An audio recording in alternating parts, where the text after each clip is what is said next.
l'émission Bonjour Côte-du-Sud. Une présentation de votre Uniprix Daniel Lachance aux Galeries Montmagny, 418-248-8191.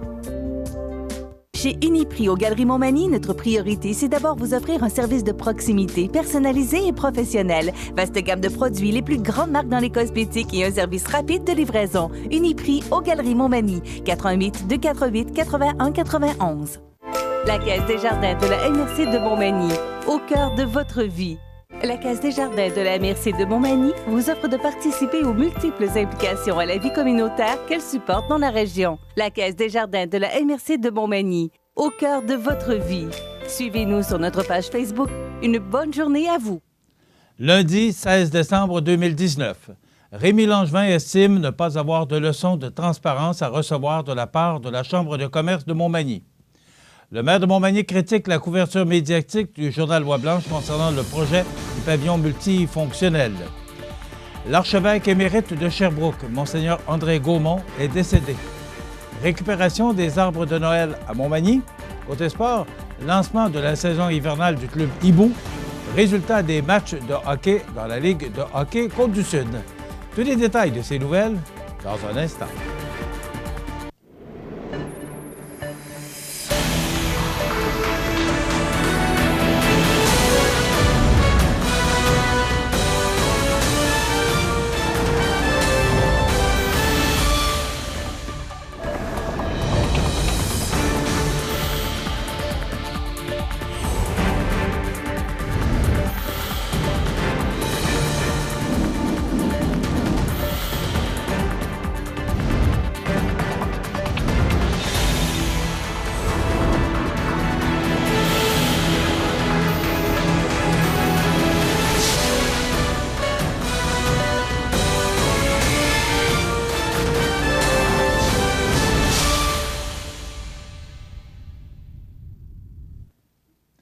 Bonjour, Mesdames et Messieurs.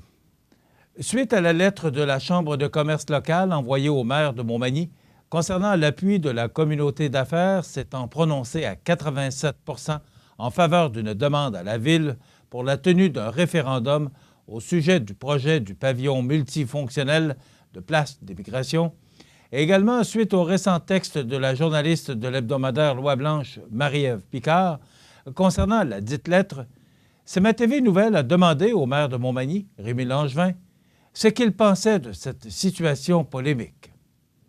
D'entrée de jeu, le premier citoyen de Montmagny a exprimé son désaccord sur le libellé de la question qui a été posée aux membres de la Chambre de commerce qui est « Pensez-vous que la Chambre de commerce de Montmagny devrait prendre position et insister auprès de la Ville afin qu'un référendum public soit tenu à l'égard du projet controversé du Centre d'immigration. » Selon ce dernier, cette question est biaisée, puisqu'elle oriente la réponse et, de surcroît, le maire considère qu'il y a beau avoir 87 % des gens d'affaires de la Chambre de commerce qui ont été consultés, il n'en demeure pas moins, toujours selon le maire, que la lettre ne ventile aucunement le pourcentage exprimé, de sorte qu'on ne connaît pas précisément le nombre d'individus qui ont répondu aux 10 sondages internes de la Chambre de commerce. Question de transparence, la Chambre de commerce de Montmagny n'a pas de leçon à donner, car le décompte est important. La Ville et la Société de développement économique de Montmagny ont dit non. Alors, selon mon calcul, ils sont possiblement moins d'une quinzaine à avoir voté, a dit M. Langevin. Contacté par CMA-TV Nouvelles concernant les chiffres exacts de la consultation de la Chambre de commerce de Montmagny auprès de ses membres, le président Frédéric Corriveau a affirmé que ce sont 125 membres sur 200 qui ont donné leur avis sur la question posée, ce qui est loin du nombre avancé par M. Langevin. Pour ce qui est de savoir si le projet du pavillon multifonctionnel du Centre d'immigration est le projet numéro 1 à réaliser sur notre territoire, comme l'a exprimé M. Corriveau dans sa lettre, le maire de la capitale de Loi-Blanche a réaffirmé que l'actuel projet n'empêchera pas la concrétisation, dans un avenir rapproché, d'un centre sportif sur le territoire, comme souhaité par la Chambre de commerce locale, mais que ce projet devra inéluctablement se faire en collaboration avec les acteurs du milieu concernés, ainsi qu'avec la participation financière de Québec, puisque la Ville, selon M. Langevin, n'a pas les reins assez solides pour mener seule la réalisation de cette infrastructure sportive de qualité. J'ai demandé et initié une rencontre pour créer le groupe de travail pour le centre multifonctionnel, Commission scolaire de la Côte-du-Sud, MRC, Chambre de commerce, la Ville. Nous travaillons donc présentement ensemble sur ce projet. Je ne comprends d'ailleurs pas leur position, a dit Rémi Langevin, avant d'ajouter que la Chambre de commerce de Montmagny fait de la politique. Mais le rendez-vous, si elle veut présenter un candidat, est en novembre 2021. Nous sommes très légitimés de travailler ce dossier, entre autres inscrit dans mon programme électoral de la dernière campagne municipale. La Chambre de commerce de Montmagny va-t-elle vouloir imposer nos priorités de travaux en immobilisation dans le futur? C'est questionné le maire. Concernant maintenant les insinuations de climat de peur avancées par Frédéric Corriveau et rapportées par Loi Blanche, voulant que les gens aient peur de parler et auraient également peur d'aller signer le registre aujourd'hui, le 16 décembre, puisque ceux-ci craindraient des représailles de la part de la Ville, notamment en appréhendant pour certains de se faire couper des subventions, le maire Langevin a tout simplement balayé ces accusations du revers de la main en insistant sur le fait qu'il avait demandé aux élus et au personnel administratif de ne pas faire circuler le futur registre, et ce, afin que le processus démocratique soit totalement transparent et respecté. Ce qui donne tout de même le droit aux citoyens de feuilleter le futur document avec une demande légale d'accès à l'information. En somme, pour le maire, il est totalement hors de question pour lui de se servir d'un document issu de la démocratie municipale afin de faire pression sur quiconque. De plus, il n'a jamais été question pour lui d'user de représailles envers des individus ou des organismes qui se servent des outils démocratiques pour faire valoir leurs points. Le maire a par ailleurs assuré qu'il y aura plusieurs travailleurs d'élection issus de l'appareil municipal à l'Hôtel de Ville pour le lundi 16 décembre et que tous les gens qui se présenteront pour signer le registre pourront le faire facilement et en toute sécurité, comme dans une élection normale, et ce, à condition, bien entendu, de s'identifier. De 8 à 10 personnes du personnel administratif de la Ville travailleront en ce jour de tenue de registre afin que les Magny-Montois souhaitant un référendum sur la question puissent signer, comme le prévoit la loi, a indiqué le maire de Montmagny, Rémi Langevin. Finalement, au sujet des propos de Frédéric Corriveau, affirmant qu'il est difficile d'atteindre 947 signatures pour le registre, et ce, en toute connaissance de cause, de par le Conseil, qui aurait volontairement fixé cet objectif, car, dit-il, cela ne serait pas une obligation de la loi, le maire Langevin a rappelé quant à lui que, selon la loi sur les élections et les référendums des municipalités, pour une ville comme Montmagny, il serait nécessaire d'avoir 10 % des électeurs inscrits signant le registre afin qu'il y ait référendum, ce qui expliquerait l'obligation des 947 signatures dans le cas qui nous concerne. Dans un communiqué envoyé vendredi en soirée aux médias locaux, le premier citoyen de Montmagny, en l'occurrence Rémi Langevin, déplore la couverture médiatique faite par le journal Loi Blanche et les propos tenus par certaines organisations, principalement par la Chambre de commerce de Montmagny, qui, selon lui, véhiculent des informations inexactes au sujet du projet d'agrandissement du centre des migrations. Pour ce dernier, cette désinformation est flagrante et ne permet malheureusement pas à la population de peser le pour et le contre du projet et de se faire du même coup une opinion juste. Le débat entourant ce projet d'investissement qui s'insère parfaitement dans la capacité annuelle de la ville de Montmagny d'investir dans son parc immobilier et ses infrastructures est une belle démonstration du jeu d'influence et de coulisses qu'opère la Chambre de commerce de Montmagny, le journal Loi Blanche et certaines personnes du monde des affaires pour tenter d'influencer les citoyens, a expliqué le maire. M. Langevin continue ainsi de croire que ce projet constitue un attrait permettant de développer le plein potentiel du secteur de la Pointe-aux-Oies et souhaite toujours que la population y adhère. Il rappelle aussi que la Ville de Montmagny a volontairement minimisé ses interventions sur cette infrastructure au cours des dernières années afin d'y effectuer une réfection majeure et donc de la rendre plus fonctionnelle. Le bâtiment existe et continuera d'exister, car pour agir en bon propriétaire, tout comme chaque citoyen doit le faire avec ses propriétés, des sommes doivent inévitablement y être investies, a dit M. Langevin. Celui-ci estime également que les citoyens peuvent être pour ou contre le projet d'investissement, mais qu'il est crucial, selon lui, que leur opinion soit fondée sur des faits véridiques, de sorte qu'il invite encore une fois la population à consulter leville.montmagny.qc.ca/place des migrations pour prendre connaissance des détails et ainsi se faire une idée juste sur la question. À cet effet, M. Langevin déplore de nouveau des propos qu'il juge mal intentionnés, entre autres ceux du président de la Chambre de commerce de Montmagny, Frédéric Corriveau, laissant croire aux citoyens qui apposeront leur signature au registre ce lundi qu'ils risquent des représailles. Le maire tient ainsi à rappeler que la Ville est une organisation respectueuse et intègre, de sorte que peu importe l'issue de cet exercice démocratique, le choix des citoyens sera respecté. Selon lui, les Magny-Montois devraient sérieusement se questionner sur la crédibilité et l'intégrité des divers groupes d'acteurs qui tentent de les influencer de cette manière. En raison de la désinformation, plusieurs en sont venus à croire qu'ils doivent choisir entre l'agrandissement du centre des migrations et le projet de complexe sportif, ce qui est totalement faux. À cet effet, la Ville siège activement au comité de travail de ce dossier, à l'état exploratoire, et tout indique qu'elle ne serait ni propriétaire, ni locatrice, ni même donneuse d'ouvrage dans l'exécution de ses futurs travaux.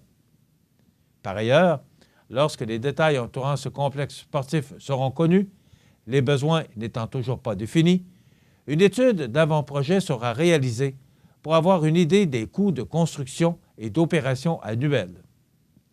Cette estimation permettra ensuite aux différents partenaires de déterminer leur part de participation financière respective.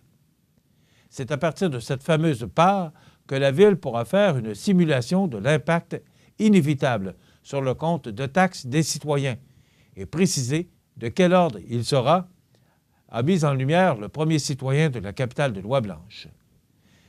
Celui-ci accuse également certains personnages locaux de créer de la méfiance en raison de leurs propres intérêts.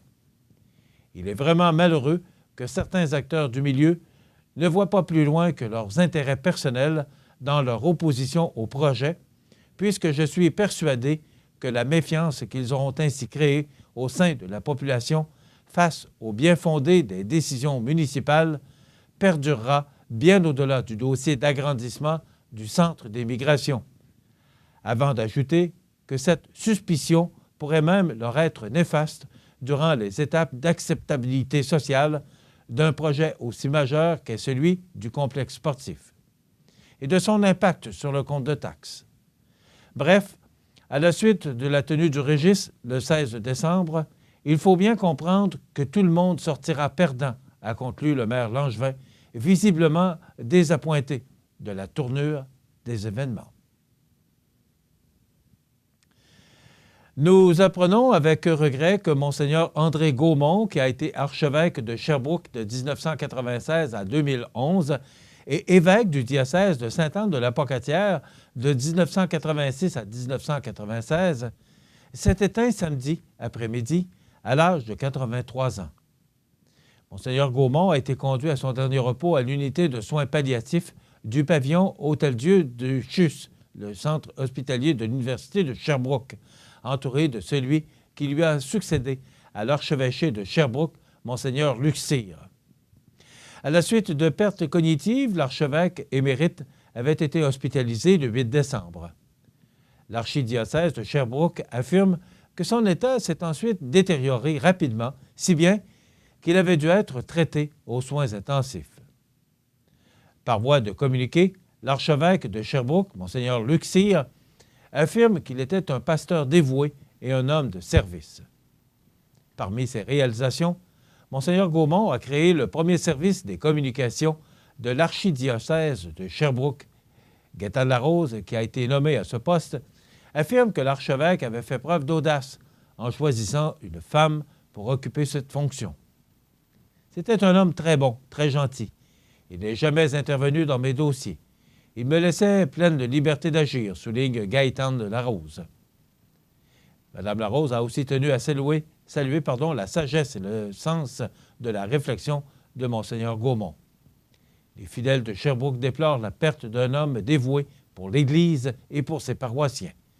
C'était un homme dynamique et très bon pour ses employés au diocèse, souligne une paroissienne. Pour le curé de la paroisse Saint-Charles-Garnier, Jean Dettelot, l'annonce du décès de Monseigneur Gaumont est inattendue. Un choc. C'est un homme que je trouvais en bonne forme. Ça ne paraissait pas qu'il se préparait à mourir, s'étonne-t-il. Le curé rappelle que Monseigneur Gaumont était un homme timide qui a eu de la lourde tâche de succéder à Monseigneur Jean-Marie Fortier, un archevêque apprécié et reconnu à Sherbrooke. C'était un homme constant, qui ne faisait pas de grands écarts. Il n'a pas fait de vagues, mais il a fait du bien. Originaire de Saint-Thomas de Montmagny, dans Chaudière-Appalaches, Monseigneur André Gaumont a été ordonné prêtre en 1961. En plus de ses fonctions ecclésiastiques, l'archevêque émérite a aussi enseigné la philosophie au Collège de Sainte-Anne de la Pocatière. Il s'est installé à Sherbrooke en 1995 avant de succéder à Monseigneur Jean-Marie Fortier à l'archevêché de Sherbrooke. Temps des fêtes, synonyme d'arbres de Noël. Et malheureusement, ces arbres finissent bien trop souvent au site d'enfouissement. Ainsi, la ville de Montmagny, pour une autre année, offre gratuitement leur récupération. On en parle dans un instant, après la pause. Le dépanneur Ginard de Saint-Jean-Port-Joli, c'est un grand dépanneur avec une immense variété de produits répondant à tous les besoins. Toujours à l'écoute de ses clients, l'équipe du dépanneur Ginard désire vous remercier pour le succès de ces 5 dernières années passées avec vous. Le dépanneur Ginard, station de service Shell, route de l'église, Saint-Jean-Port-Joli. Vivez la féerie de Noël en lumière chez Luminaire Futura à Montmagny, comme ces magnifiques boules de Noël lumineuses, ces jolis sapins lumineux et un grand choix d'articles de décoration pour Noël. Luminaire Futura 125 Taché Ouest pour un temps des fêtes plein de lumière. 288 73 35. Encore cette année, la ville de Montmagny offrira gratuitement le service de récupération des arbres de Noël naturels au garage municipal. Une fois la période des fêtes passée, les citoyens pourront donc apporter leur sapin ou autre essence d'arbre au 240 4e avenue et le laisser à l'endroit indiqué sur l'écriteau sur le côté sud du bâtiment.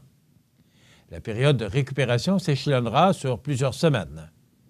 Les arbres récupérés seront ensuite déchiquetés par le personnel du service des travaux publics et des infrastructures pour servir de copeaux qui seront réutilisés dans les différents aménagements paysagers de la ville. Certaines composantes seront également mélangées au compost. Mentionnons que, bon an mal an, la ville de Montmagny donne ainsi une deuxième vie à près de 150 arbres de Noël. Dans quelques instants, les sports. L'activité physique vous aide à vous sentir plus jeune. Donc, vous pouvez vieillir mieux. Tout va tellement mieux quand on bouge.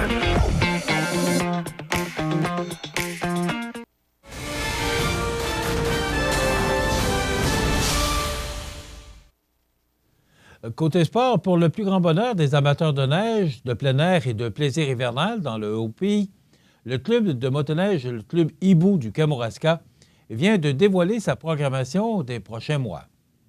Pour clôturer l'année en beauté, le club organise son traditionnel tailgate du jour de l'an, le samedi 28 décembre.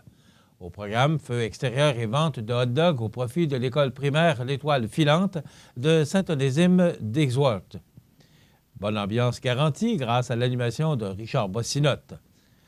Le samedi 8 février se tiendra la parade annuelle au flambeau du club dont le trajet débute à la Pocatière pour se rendre ensuite au club Hibou. Plusieurs dizaines de véhicules en tout genre sont attendus pour sillonner quelques-uns des 139 km de sentiers entretenus par le club Hibou au Kamouraska dans le parc régional du Haut-Pays de Kamouraska. On peut compter sur l'animation de Sébastien Caron, chansonnier, pour braver le froid. Au-delà de ces événements traditionnels, l'année 2020 revêt une dimension toute particulière pour le club Hibou. Non seulement l'organisme à but non lucratif fête les 50 ans de sa création avec des temps forts incontournables, mais c'est aussi la première saison où sera exploitée la toute nouvelle surfaceuse du club acquise au mois d'août dernier. L'hiver s'annonce ainsi riche en activités à Saint-Onésime d'Ixworth. En terminant, mentionnons le soutien financier de la Caisse Desjardins de l'Anse de la Pocatière en appui aux activités du club Hibou du Kamouraska. Pour suivre l'actualité du club Hibou, vous pouvez vous rendre sur sa page Facebook. Maintenant, on y va avec les résultats des matchs disputés dans la Ligue de hockey Côte-du-Sud cette fin de semaine. 6 rencontres étaient de nouveau présentées au cours du dernier week-end dans la Ligue de hockey Côte-Sud.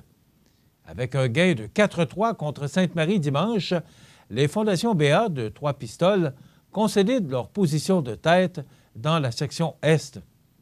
Dans l'Ouest, le classement se resserre drôlement avec, entre autres, le 6e gain consécutif du Family Prix de Saint-Joseph. Lotbinière l'emporte avec 2 buts en fin de match. À l'Aréna de Saint-Gilles, vendredi soir, 2 buts inscrits dans les 2 dernières minutes de jeu ont permis aux mercenaires de Lotbinière de l'emporter 4-2 devant le Plastic Mort de Saint-Damien. Tout laissait présager la tenue d'une période supplémentaire, mais les mercenaires ont inscrit 2 filets rapides en fin de match pour se sauver avec le match. Samuel Bisson a brisé l'égalité à 18 minutes 3 et Maxime Paquette a complété à 19,3.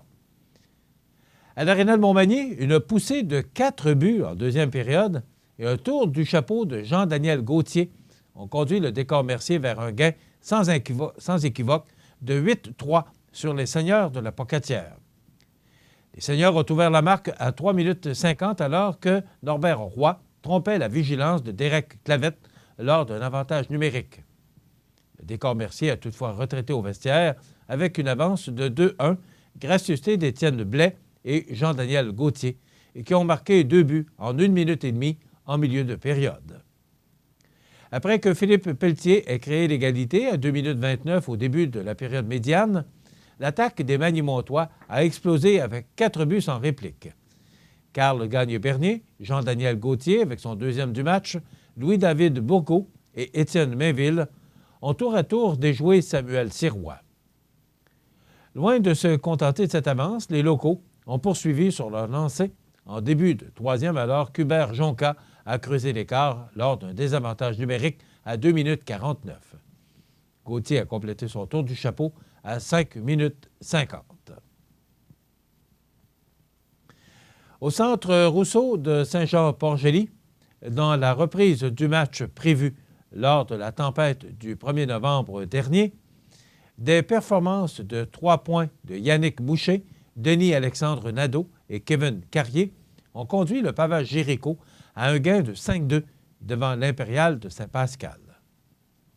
Rien ne semble vouloir arrêter le Family Prix qui, après un début de saison difficile, a signé une 6e victoire consécutive en disposant des Éperviers de Saint-Charles 6-3 devant 513 personnes réunies à l'Aréna de Saint-Joseph, vendredi soir. Olivier Fontaine et Maxime Tlich ont mené l'attaque des vainqueurs avec La Fontaine 2 buts 2 passes et Tlich 1 but 3 passes et ainsi mené les vainqueurs avec 4 points chacun. Festival offensif à Saint-Pascal, un duel offensif attendait les spectateurs présents à l'Aréna de Saint-Pascal samedi soir. Pas moins de 17 buts ont été inscrits par les 2 équipes, l'Impérial en profitant pour inscrire un gain de 9-8. C'est assez spécial. Soulignons l'excellente performance de Guillaume Pelletier avec 4 buts et amassé 1 passe pour les vainqueurs, ainsi que celle de Kevin Carrier qui a inscrit un tour du chapeau pour les perdants. Pas moins de 8 buts ont été enregistrés lors de la période initiale qui s'est terminée 5-3 à l'avantage du Pavage Jéricho. Les locaux ont pris les devants 2-0 avec 2 filets dans les 2 premières minutes de jeu, soit ceux d'Alexandre Laflamme à 1 minute 6 et Guillaume Pelletier à 1 minute 56 en avantage numérique. Excusez-moi. Dans le dernier match du week-end, présenté dimanche après-midi à l'Aréna de Trois-Pistoles, 2 buts en fin de match ont permis aux Fondations BA de Trois-Pistoles de disposer du Giovannina de Sainte-Marie 4-3. Charles Betty a ouvert la marque pour le Giovannina lors d'un avantage numérique, alors qu'il ne restait que 17 secondes à jouer en première période. Jimmy Boudreau a également inscrit sa marque à 3 minutes 38 en deuxième, mais les visiteurs ont répliqué avec 2 buts dans les minutes suivantes. Charles Betty, avec son deuxième du match, a redonné les devants aux Beaucerons, puis David Allen, avec son premier de la saison, a ajouté à celle-ci. En bref, avec cette victoire, Trois-Pistoles consolide sa première position dans la section Est avec 18 points en 11 matchs, 5 de mieux que Montmagny et Saint-Jean-Port-Joli. Dans l'Ouest, les Mercenaires de Lotbinière et le Plastic Mort de Saint-Damien dominent avec 14 points chacun, mais les Mercenaires ont 2 matchs en main sur leur adversaire. Le Giovannina et le Family Prix, avec sa poussée de 6 gains consécutifs, suivent de près avec 12 points. Jean-Daniel Gauthier, 14 victoires, 6 défaites et 20 matchs en supplémentaire, et Louis-David Bourgault, avec 8 buts et 12 passes, domine la colonne des pointeurs, suivi de près par Maxime Clich du Family Prix de Saint-Joseph et Yannick Boucher de Saint-Jean-Port-Joli avec 18 points chacun. Les 3 étoiles de la semaine, première étoile décernée à Guillaume Pelletier de l'Impérial de Saint-Pascal, 4 buts et 1 aide lors de la partie de samedi dernier. La deuxième étoile, Kevin Carrier du pavage Jéricho de Saint-Jean-Port-Joli, 4 buts et 2 aides en 2 rencontres. Et la troisième étoile à Jean-Daniel Gauthier du Décor Mercier de Montmagny avec 3 buts en 1 match. Et le prochain match en fin de semaine, jeudi le 19 décembre, c'est assez rare, le jeudi, Saint-Joseph qui joue à Saint-Charles à 20h. Vendredi, le 20 décembre, Saint-Damien joue à Sainte-Marie à 20h45. Saint-Pascal est à l'Apocatière à 21h. Lotbinière à Saint-Jean-Port-Joli à 21h. Et Montmagny visite Trois-Pistoles à 21h. Samedi 21 décembre, Sainte-Marie joue à Saint-Damien à 19h30 et Montmagny sera encore une fois à Trois-Pistoles à 19h30. Et le dimanche 22 décembre, Saint-Joseph sera à Lotbinière, à l'Aréna de Saint-Gilles, à 15h. Voilà ce qui complète notre bulletin d'actualité pour aujourd'hui. Si vous avez des nouvelles à nous transmettre, vous pouvez le faire en communiquant avec notre salle des nouvelles au 88 241 1313 poste 226. Ou encore, vous pouvez nous écrire à nouvelles@cmatv.ca. Vous pouvez également nous suivre, comme plus de 12 415 personnes le font maintenant, sur la page Facebook de cmatv.ca. Vous êtes à l'antenne du réseau de télévision CMA-TV, le média le plus regardé et le plus suivi, ce qui le confirme, numéro 1 de l'information sur la Côte-du-Sud. Voilà, c'est tout pour l'instant. Dans quelques minutes, les prévisions de la météo et l'état des routes.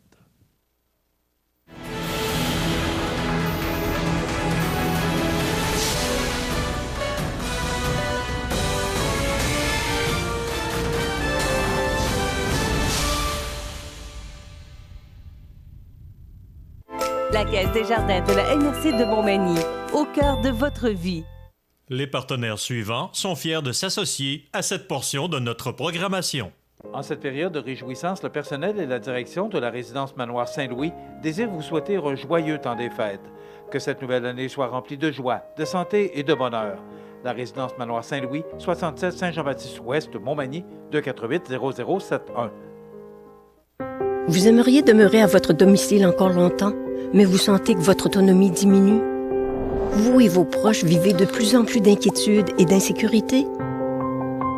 Le service de télésurveillance, disponible via votre CLSC, est là pour vous aider en vous offrant un suivi santé personnalisé et un soutien en cas d'urgence.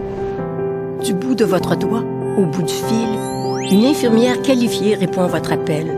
Elle veille sur vous et votre santé en tout temps, 24 heures sur 24, 7 jours sur 7.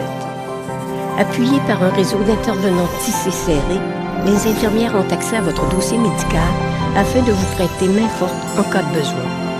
Au fil des discussions, elles évaluent votre santé, vous conseillent et vous informent en toute confidentialité. Parce que la vie ne tient qu'à un fil. Nous sommes toujours là, au bout du fil. Le service de télésurveillance, pour demeurer chez soi en toute sécurité.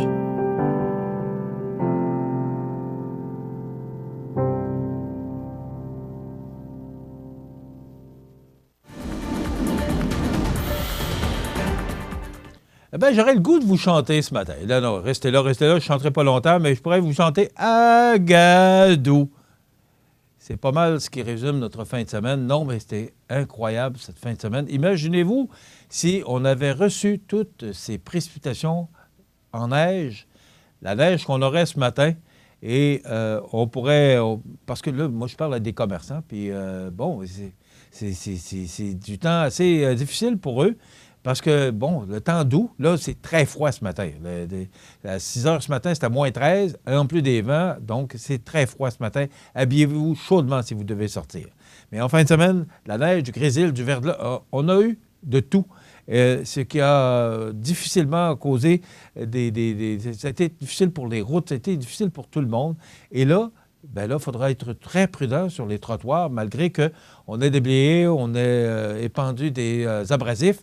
Mais c'est très glissant. Je regardais ma cour ce matin, là, c'est une belle glace, une belle patinoire. Je pourrais mettre mes patins pour rentrer à la maison ce matin. Alors, soyez très prudents. L'image radar ce matin nous indique qu'on aura une belle journée sous le soleil. Alors, c'est vraiment ce qu'on nous prévoit, là, du soleil, avec des vents d'ouest de 30 km/h, avec des rafales à 60. Alors, ça va être fret. Permettez-moi cette expression, avec un maximum de moins 7, mais avec le refroidissement éolien, on parle de moins 22 en avant-midi et de moins 14 cet après-midi. Donc, ce sera froid pour cette journée du lundi 16 décembre. Ce soir et la nuit prochaine, ciel dégagé, devenant partiellement nuageux au cours de la soirée. Vent d'ouest de 20 km/h avec des rafales à 40, devenant léger au cours de la nuit. Température stable à près de moins 7 degrés. Refroidissement éolien à près de moins 14. Et là, je vous le dis tout de suite, pour la semaine, c'est du soleil.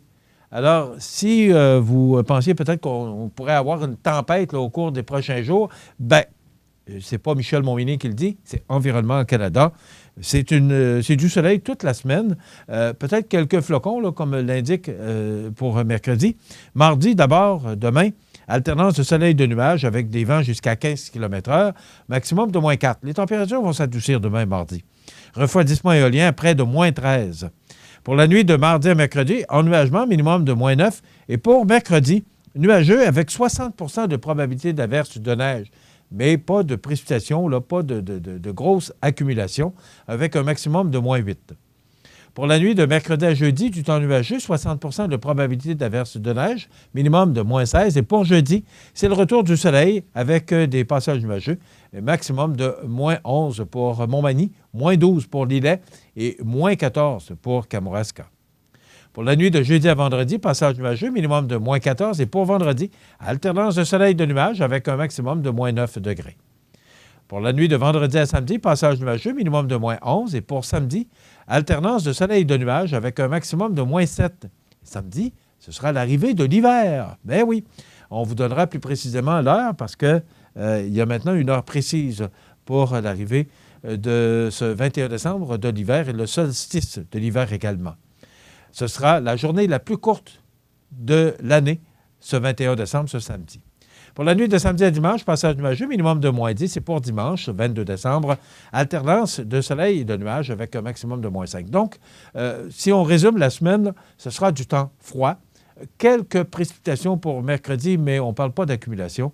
Donc, il n'y a pas de tempête là, en vue d'ici au dimanche 22 décembre, mais il y a des systèmes qui peuvent changer de trajectoire et nous atteindre. Donc, c'est pas là, c'est pas dans, c'est pas promis tout ça, mais pour l'instant, ça ne regarde pas pour avoir une tempête prochainement. Les normales de saison à ce temps-ci de l'année sont d'un maximum de moins 5 le jour, moins 15 la nuit. Le soleil s'est levé à 7h22 ce matin et se couchera à 15h54, heure normale de l'Est. La température la plus élevée a été enregistrée en 2011 avec 7,2 degrés, oui, et la plus basse en 2016 avec moins 23 degrés. On a reçu en 2007 37 mm de pluie et on a reçu 17 cm de neige en 2007. Hier, 2,2 mm de pluie qu'on a reçu tôt hier matin. On a enregistré un maximum de 1,9 degrés hier et un minimum au cours de la nuit dernière de moins 8,5 degrés. La pression barométrique est actuellement 101,4 kPa. La tendance est à la hausse. L'humidité est à 66 %. Les vents soufflent actuellement de direction sud-ouest à 36 km/h en rafale à 54 km/h. Et il fait moins 12 degrés, mais avec le vent, on peut ressentir des températures de moins 23 actuellement. Le soleil est présent, mais il y a quelques passages nuageux dans le sud, dans le ciel sud-côtois. Maintenant, pour l'état des routes, si on regarde pour la route 281 de Saint-Philémon à Saint-Raphaël, c'est partiellement couvert de neige durcie. De Saint-Raphaël à Saint-Michel-de-Bellechasse, c'est chaussée dégagée et sèche. Pour la 279 de Notre-Dame auxiliatrice de Barkland vers Saint-Lazare-de-Bellechasse, c'est partiellement glacé.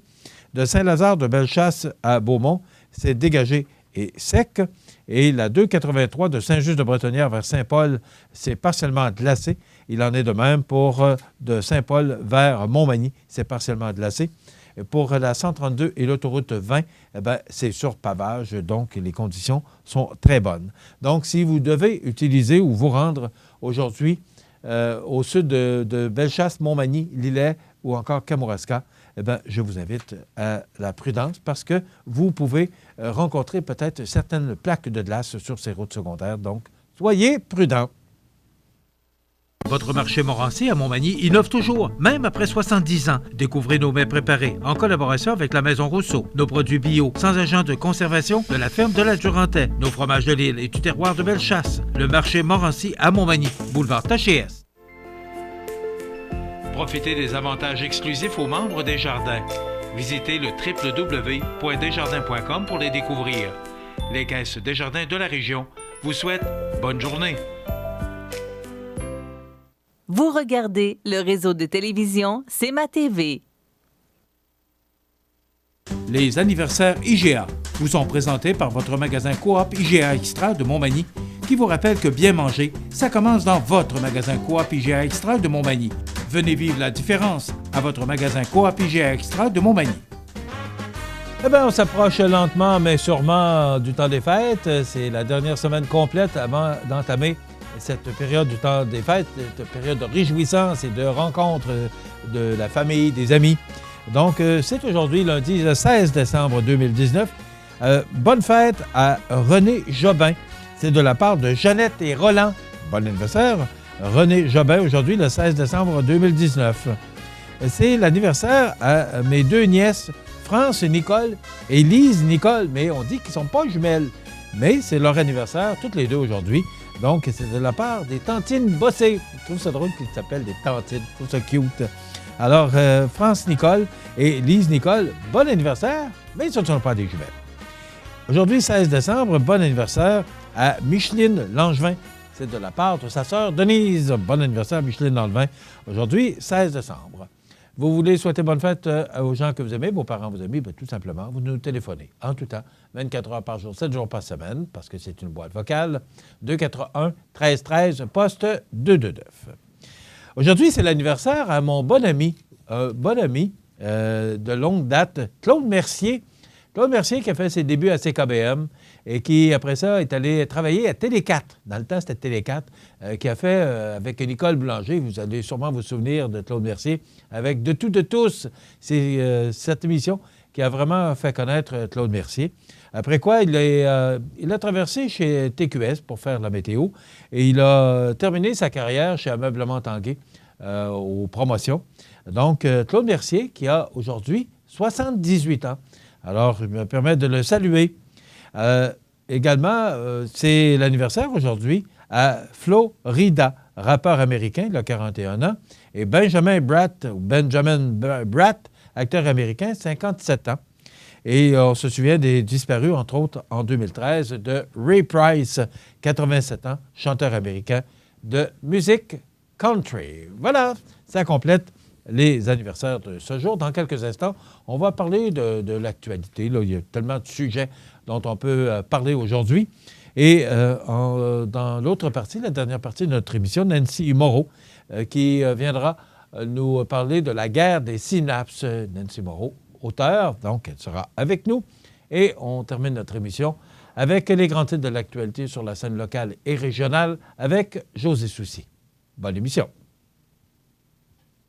La clinique dentaire Montmagny, c'est un service complet de dentisterie. 4 dentistes, un orthodontiste, un maxillofacial. C'est aussi une équipe qualifiée d'hygiénistes, d'assistantes, désireux de répondre à vos besoins. La clinique dentaire Montmagny, 63 Taché-Ouest, 248-2175. Votre Jean Coutu de Montmagny a revêtu ses plus beaux habits pour les fêtes encore cette année. L'équipe tient à vous rappeler en cette période l'importance de se rassembler, d'offrir et partager, de cultiver les traditions. Aujourd'hui, votre Jean Coutu de Montmagny veut vous remercier, vous tous, d'être là année après année. Merci d'entretenir la magie. À toi, qui sait que la pauvreté existe, que l'exclusion est une réalité, que des fois, la ligne est mince et qu'un peu d'aide peut faire une différence. À toi, qui aimerais donner sans avoir à choisir. Parce que tout le monde mérite d'être écouté, soutenu et encouragé. On te répond droit au but pour te dire que ton don, lui, me va droit au cœur.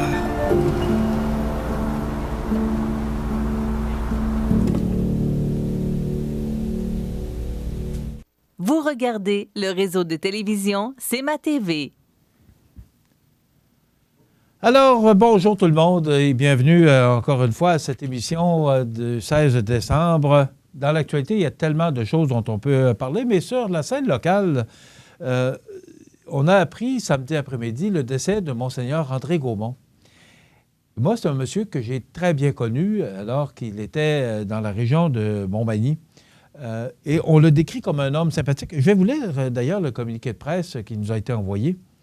Mais vous savez, je me pose toujours la question, est-ce que c'est lui qui avait demandé un transfert ou si, parce qu'on sait toujours que c'est le pape qui décide de ses nominations, mais moi, pour moi, là, ça a été une lourde perte pour notre région que de perdre Monseigneur André Gaumont au profit de la région de Sherbrooke. Et vous savez, moi, je me dis, pourquoi déshabiller Paul pour habiller Jacques? C'est l'impression que ça m'avait laissé à ce moment-là. Pourquoi on avait perdu cet homme-là, alors que les autres évêques qui ont succédé à Monseigneur André Gaumont, qui sont restés là quand même, Monseigneur Fecteau et les autres, là, sont restés là quand même un sacré bout de temps. De mémoire, c'est Monseigneur Fecteau qui avait remplacé un bon monsieur dont j'ai eu beaucoup de plaisir à rencontrer. Mais je me suis toujours posé la question, pourquoi on avait choisi Monseigneur André Gaumont pour aller à Sherbrooke, alors qu'il faisait une sacrée bonne job dans notre région. En plus, il a enseigné à la Pocatière. Je vous lis le communiqué de presse qui nous a été envoyé. Donc, Monseigneur André Gaumont, qui a été archevêque de Sherbrooke de 1996 à 2011, n'est plus âgé de 83 ans. Il est décédé samedi après-midi à l'Hôtel-Dieu. Monseigneur Gaumont était hospitalisé depuis le 8 décembre puisqu'il souffrait de pertes cognitives, précise un communiqué de presse de l'archidiocèse de Sherbrooke. Son état s'est rapidement détérioré, obligeant son transfert à l'unité des soins intensifs. Un homme bon, moi c'est le souvenir que j'ai de cet homme, c'était un homme très bon et généreux, se souvient Gaétan de la Rose, qui a été l'attaché de presse de Monseigneur Gaumont durant 14 ans. La question des pauvres a toujours été une priorité. C'est la base même de l'Évangile.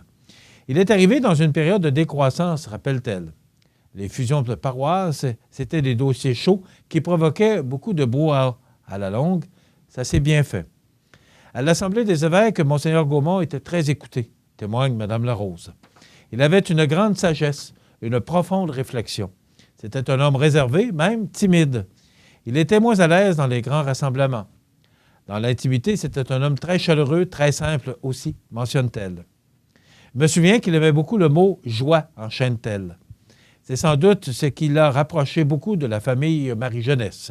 Ce sont des jeunes qui sont joyeux et qui sourient beaucoup. Il était très présent avec eux. Monseigneur Gaumont a eu de grands souliers à chausser en 1996 lorsqu'il a remplacé Monseigneur Jean-Marie Fortier, un homme d'Église très apprécié en région. Monseigneur Fortier avait tellement une personnalité forte, c'était un homme de relations publiques. Il était ici depuis plus de 25 ans et était très aimé. Ça a été une difficulté pour Monseigneur Gaumont, qui avait une personnalité différente. Il a su animer son clergé et tous les bénévoles considèrent Gaétan de la Rose. Pour elle, diriger un diocèse dans le contexte actuel est une tâche importante. Beaucoup de questions peuvent faire problème. Il y a eu quelques cas de pédophilie qui n'ont pas été faciles à gérer, se remémore l'attaché de presse. Monseigneur Gaumont admirait la profondeur et la réflexion du pape Benoît XVI. en termes de personnalité, on peut les comparer. Ce sont des hommes réservés. On peut penser qu'ils sont froids, ils sont très gentils, mais timides, résume-t-elle. Voilà.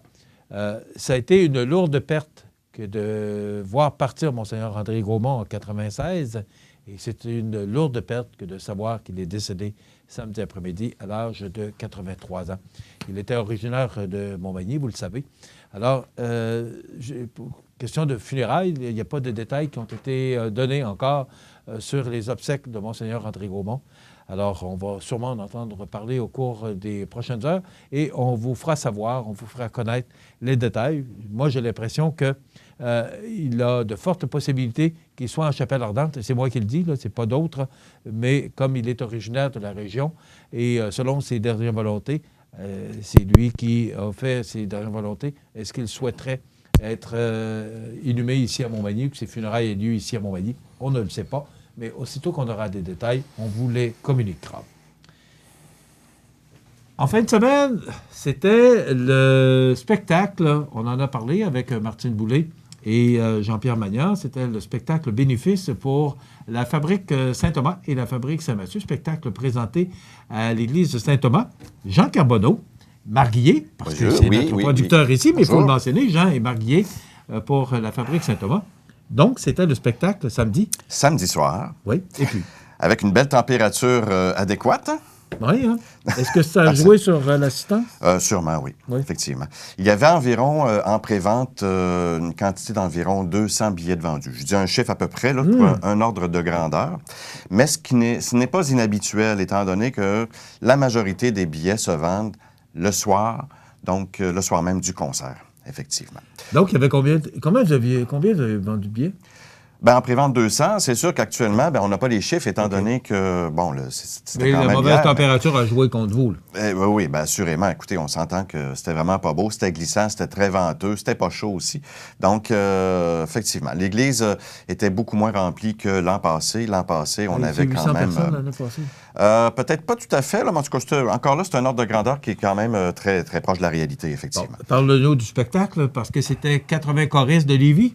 Alors, c'était la chorale Le Cœur du Monde qui est établie à Lévis, secteur Charny, qui est là depuis plusieurs années. Je pense au-dessus d'une trentaine d'années, si je ne me trompe pas.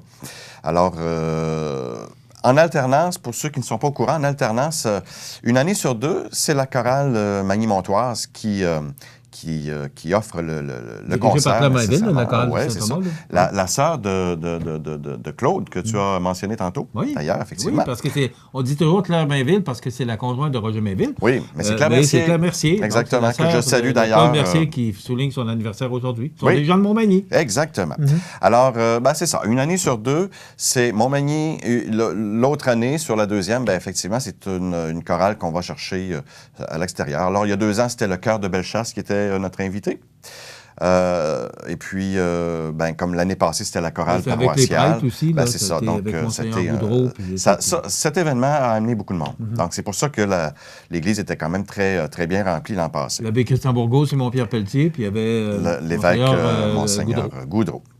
Et puis, cette année, c'est ça. On peut dire qu'on avait le secteur de la nef, donc la partie en croix de l'église, là, qui était quand même assez bien rempli. C'est sûr que, écoute, moi, j'estime à peu près personnellement qu'il y avait environ 350 personnes, peut-être. Un choriste m'avait parlé après la prestation qu'il y avait environ 500 personnes. Je trouve le chiffre un petit peu élevé, mais en tout cas, de toute façon, on trouvera les chiffres prochainement. Est-ce qu'on va avoir les chiffres cette semaine? Écoutez, on va faire le décompte aussitôt qu'on le pourra, effectivement, puis... aussitôt qu'on aura les chiffres, on profit de la Fabrique Saint-Thomas et Saint-Mathieu, là. Oui, c'est ça. Les profits sont divisés là, par égale entre les deux paroisses. S'il y avait 300 personnes ou 350, ça fait 5 000 divisé en deux, ça fait... Ça fait quand même des bons sous.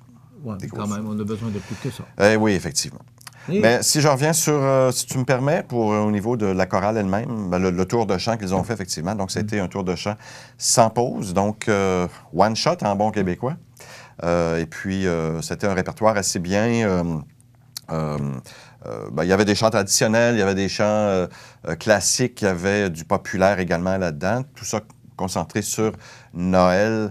Et j'aimerais parler également qu'il y avait la particularité, c'est que dans cette chorale qui est établie à Charny, il y avait quand même un natif de Montmagny qui était Jacques Nicole qui a fait un solo dans un chant. Le chant, je pense, si je ne me trompe pas, c'est Joyeux Noël. Donc, c'était quand même une très belle soirée là, avec une belle chorale, puis ça a été apprécié autant par les gens de la chorale que par les gens qui étaient présents nécessairement. Jacques Nicole qui faisait partie de la chorale quand on était tout jeune, la chorale de Saint-Thomas. Oui, effectivement. J'étais de cette chorale, puis Jacques était là dans le temps. Il chante encore. Là. Ah, il chante très bien pour ça. Oui, très belle voix. Très belle. Ben c'est pas. Je te laisse là-dessus parce que là, c'est sur le pilote automatique. Oui. Et si je veux que ça fonctionne bien, il faut que j'y aille. Succès? Oui. Je pense qu'on est bien content, à part peut-être... il y a des choses qu'on contrôle, d'autres qu'on ne contrôle pas. Alors, c'est sûr que l'assistance n'était peut-être pas là au rendez-vous cette année, mais écoutez, qu'est-ce qu'on veut? Et c'est le 14 décembre, donc il faut vivre avec les températures. Effectivement. Merci, Jean. Bonne journée. Voilà. Bye. Alors, c'est ce spectacle qui avait lieu à l'église de Saint-Thomas pour ce spectacle de Noël qu'on reprend chaque année et les profits qui sont versés à la fabrique Saint-Thomas et à la fabrique Saint-Mathieu. Donc, voilà.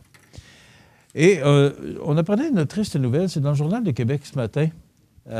C'est un père qui est décédé avec 6 enfants. La vie d'un père qui donnait tout pour sa grande famille a été tragiquement fauchée à quelques jours de Noël dans un violent accident de la route samedi à Rimouski. L'homme laisse derrière lui ses 6 enfants et sa conjointe de toujours.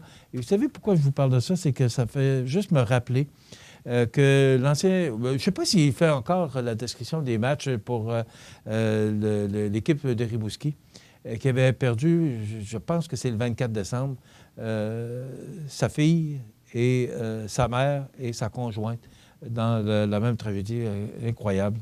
Vous savez, ce sont des tragédies qui arrivent tout près de Noël.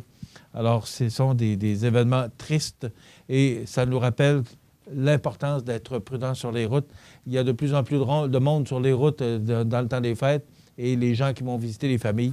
Donc, c'est toujours triste de rappeler ces événements-là. Donc, un père qui laisse 6 enfants, donc c'est bien triste. On s'arrête dans quelques instants. La nouvelle positive. Le dépanneur Ginard de Saint-Jean-Port-Joli, c'est un grand dépanneur avec une immense variété de produits répondant à tous les besoins. Toujours à l'écoute de ses clients, l'équipe du dépanneur Ginard désire vous remercier pour le succès de ces 5 dernières années passées avec vous. Le dépanneur Ginard, station de service Shell, route de l'église, Saint-Jean-Port-Joli. La nouvelle positive, présentée par Structurex, fabricant de poutrelles, murs et chevrons. 100 rue principale Saint-Pierre de la Rivière-du-Sud. Toute l'équipe de Structurex, le spécialiste en structure à ossature de bois pour construction de maisons, chalets, garages, agrandissements, profite de cette période de réjouissance pour vous souhaiter un joyeux temps des fêtes et une bonne et heureuse année. Alors, la nouvelle positive de ce lundi 16 décembre, 5 gymnastes de Magny Gym qui accèdent au podium. C'est récemment à Drummondville que des gymnastes de la catégorie JO6 de Magny Gym ont participé à leur première compétition de l'année sur le circuit provincial. Elles ont ainsi vécu une très belle expérience en présentant leur performance lors de cet événement. Chez les 11 et 12 ans, Maude Lemieux y est allée d'une médaille d'or au bar ainsi que d'une médaille d'argent à la table de saut. Chez les 13-14 ans, Prudence Lemieux, sœur de Maude, décroche l'argent aussi à la table de saut. Il faut croire que cette puissance est de famille, a souligné l'entraîneuse Brigitte Vézina. Chez les 15 ans et plus, Laura Mainville remporte le bronze à la table de saut. Laurence Lacroix a récolté l'or à la poutre, l'argent au bar, ainsi qu'au total des engins, en plus de recevoir le bronze au sol. Rosalie Rioux obtient l'argent au bar et à la poutre, décrochant ainsi le bronze au cumulatif, tout juste derrière Laurence, sa compagne d'entraînement. Je suis très fier de toutes les gymnastes qui ont participé à cette compétition. Celles qui n'ont pas obtenu de médaille se sont enrichies d'une nouvelle et belle expérience de groupe. Nous savons ce que nous avons à pratiquer et nous travaillerons fort pour continuer à nous démarquer sur la scène provinciale, a conclu Brigitte Vézina, l'entraîneuse.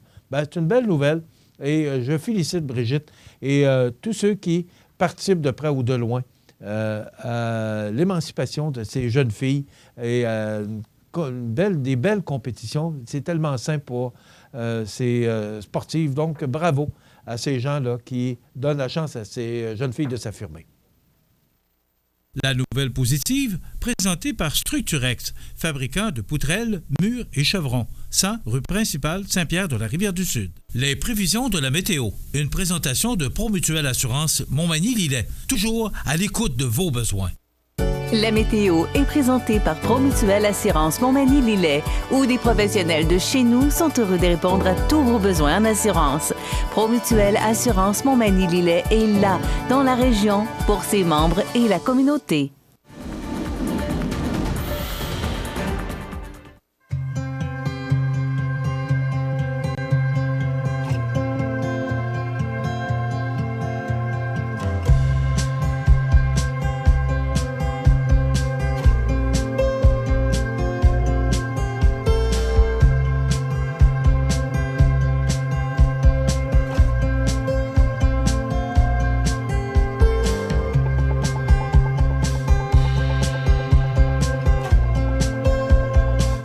Les partenaires suivants sont fiers de s'associer à cette portion de notre programmation.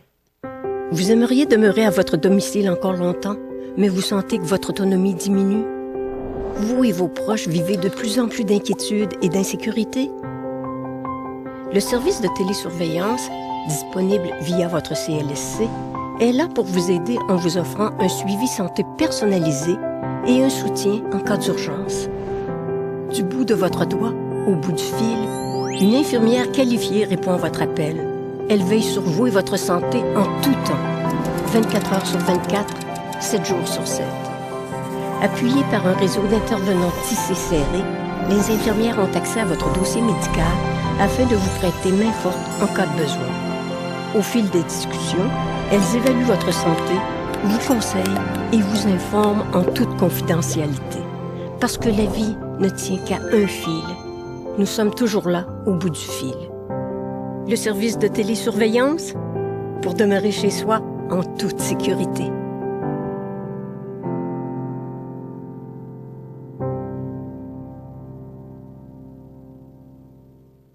Vous regardez le réseau de télévision C'est ma TV. La résidence funéraire Boulanger vous propose une gamme complète de services personnalisés afin de répondre à tous vos besoins en matière de funérailles. Nous vous fournissons des installations et des services innovants qui répondent aux besoins en évolution des familles d'aujourd'hui. Nous prenons soin de tout afin que vous puissiez vous concentrer sur ce qui est le plus important, votre famille, vos amis et vous-même.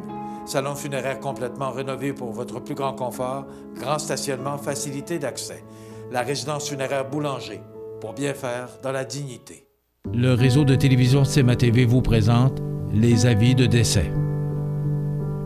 À l'hôpital de Montmagny, le 26 novembre 2019, à l'âge de 73 ans et 3 mois, est décédée Mme Lise Cloutier, fille de feu M. Georges-Émile Cloutier et de feu Dame Simone Bélanger. Elle demeurait à Montmagny. Selon ses volontés, il n'y aura pas de rencontre au salon funéraire ni de service religieux. Elle a été confiée à la maison funéraire Laurent Normand pour crémation. Les cendres seront déposées ultérieurement au cimetière de Montmagny. Vos témoignages de sympathie peuvent se traduire par un don à la Fondation de l'Hôtel-Dieu de Montmagny ou à la Fondation de la Maison d'Hélène. La direction a été confiée à la maison funéraire Laurent Normand, 115 rue Saint-Louis, Montmagny. Aux familles éprouvées, la direction et le personnel du réseau de télévision C'est ma TV offrent leurs plus sincères condoléances. Vous regardez le réseau de télévision C'est ma TV. Alors, j'ai le plaisir aujourd'hui, grâce à Pascal Gasse de Lance ton livre, du site web du même nom, de recevoir Mme Nancy Moreau, scientifique. Bonjour. Bonjour. Bienvenue chez nous. Hey, merci beaucoup de m'avoir invité. Bien, moi, c'est tellement un plaisir de vous recevoir parce qu'on a rarement la chance ou l'occasion de recevoir des scientifiques. Et là, le livre que vous avez écrit, il y a déjà de cela 1 an, oui. Et il y a un deuxième qui est en production. En pleine ébullition. Oh, oui. On parle de scientifique de chimie. Alors, c'est plus de la physique que de la chimie, par contre. Oui, ouais. Mais c'est pas grave, il n'y a pas grande différence entre les deux pour moi. J'aurais aimé ça vous connaître avant, autant du secondaire et du cégep. Vous avez écrit un livre qui s'appelle « La guerre des synapses ». Dites-moi, c'est quoi ça d'abord? Expliquez-moi le titre. Et après ça, pourquoi? Parce que c'est un peu spécial ce que vous avez écrit. Oui. Et on va prendre le temps de l'expliquer comme il faut aux gens qui nous regardent. Bien, je vais dire que c'est spécial, mais c'est fascinant. C'est vraiment ce que les gens me disent. Mon livre, il est fascinant. Premièrement, les synapses, pour le bénéfice de tout le monde, c'est pas tout le monde qui sait c'est quoi des synapses. C'est un petit espace quantique qu'on a entre deux neurones dans notre cerveau et c'est là qu'il y a l'information circule. Donc, ça se touche pas, mais il y a un petit courant électrique qui passe, puis l'électricité contient de l'information. Donc, on prend une respiration, c'est parce qu'il y a un courant électrique qui est passé, puis ça nous envoie un message de respirer. Bon, c'est un peu comme ça. Fait qu'à chaque fois qu'on a une pensée, il y a un courant électrique qui passe dans notre cerveau, puis on sait ça, là, avec les neurones. Maintenant, la guerre des synapses, c'est parce que mon roman se passe durant la Deuxième Guerre mondiale et il y avait une guerre de l'intelligence. Donc, les connexions synaptiques étaient très, très, très sollicitées durant la guerre parce qu'on voulait inventer des nouvelles technologies, on voulait inventer la bombe atomique, on voulait inventer les meilleurs chars d'assaut, etc. Trouver les meilleurs moyens pour combattre l'ennemi. Exactement. Donc, il y avait une guerre d'intelligence, il y avait des espions un peu partout. Les Russes espionnaient les Américains espionnaient les Russes, ils espionnaient les Allemands, les Japonais là-dedans. Tout le monde s'espionnait. Donc, il y avait vraiment une guerre de l'intelligence. Et dans mon roman, j'ai mis en lumière le grand inventeur, ingénieur Nikola Tesla, que les gens connaissent peu. Et lorsque les gens lisent mon livre, ils découvrent ce personnage qui est un personnage qui est non fictif, il est historique, il a réellement vécu durant la guerre. Il était aux États-Unis, dans la ville de New York. Donc, l'espace où ça se passe, c'est dans la ville de New York. Et lui, il a fait des inventions fabuleuses, exceptionnelles, mais il a inventé quelque chose qui était un outil qui aurait pu être utilisé durant la guerre. Et je ne veux pas le dévoiler parce que je veux que les gens le découvrent dans le livre. Là, ça fait partie du punch de l'histoire. Oui. Mais il a inventé quelque chose qui était vraiment une arme exceptionnelle. Et comment il est arrivé à découvrir cette arme-là? Bien, en fait, c'est une accumulation de découvertes qu'il a fait. Mais avant, qu'est-ce qui vous a amené? Qu'est-ce qui vous a fait découvrir cet homme-là? Bien, Nikola Tesla, moi, je suis en sciences. Donc, c'est sûr que le fait que je sois scientifique, j'ai entendu parler de l'unité du magnétisme, le Tesla. Mais on n'en parle pas de Nikola Tesla parce qu'on parle de Thomas Edison. Thomas Edison, c'est lui qui a créé, en fait, l'ampoule, là, mais aussi le courant continu. Là. Donc, c'est un courant qui est direct, qui est continu. Alors que Tesla, c'était le courant alternatif. Il y avait une guerre entre les deux. Là. Et ici, là, ben c'est ça. Alternating current, une éclair. Direct current, là, c'est la guerre entre les deux électricités qui existaient. Mais c'est Tesla qui a gagné. Pourtant, il n'est pas dans nos livres de sciences. Pourquoi? Parce que c'était Thomas Edison qui avait un gros monopole financier. Il était connecté avec Même JP dans ces années-là, ça marchait de même? Oui. Ben oui. Donc, c'est pas d'hier, là. Non. Puis quand, Nikola Tesla, il est serbo-croate, il va immigrer très jeune aux États-Unis parce qu'il veut rencontrer Thomas Edison, qui est la sommité en électricité. Et lorsqu'il cogne à la porte du laboratoire de Thomas Edison, Edison se rend compte du potentiel de ce gars-là, qui est un peu plus jeune que lui, et il se rend compte qu'il est une menace, que son courant alternatif est beaucoup plus puissant, il est beaucoup mieux adapté aux besoins qu'on a en électricité.